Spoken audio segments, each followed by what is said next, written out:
Hello everyone, it's me, your Mommy G. Huy! Ay, gaya-gaya. Char! So yun na nga. It's a wonderful day today. It's Dagat Day. For today's video, isamahan nyo kaming maligo sa dagat. Yes, again, it's ligo time na naman. Today is dumayo pa kami sa ibang isla. At tinatawag nila itong Angara Beach. Last week galing na ako dito. Pero hindi talaga ako magsasama pabalik-balik dito. Actually, many times na kami pabalik-balik dito. Every year, talaga nagpupunta kami dito sa islang to. Kasi super nice talaga ng place. As in, alam mo yung walang tulag kabigin na mga view. Parang lahat ng view as in Instagramable. Sobrang ganda.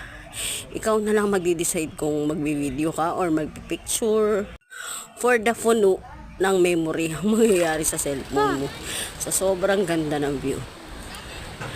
Ang dami kong naiisip gawin. Like maligo na maligo sa dagat at mag-video.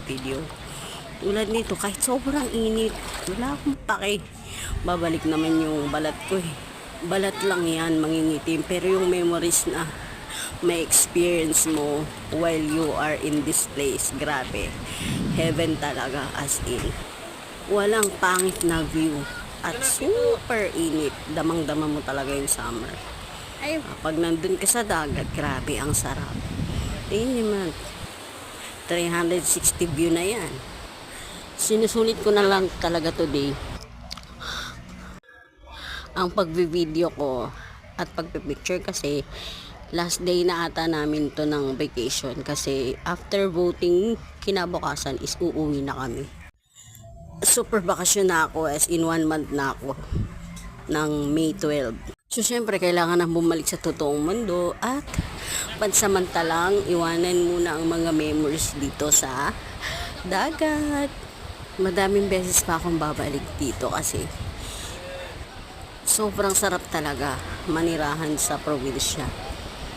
Kaso hindi pwede kasi yung work ng papa namin is nasa Manila. So pabaka-bakasyon na lang mangyayari sa amin.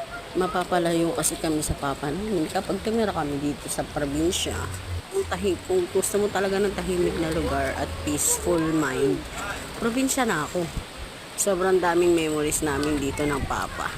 At yun lamang for today's video. Thanks for watching. Have a nice day, Mwah!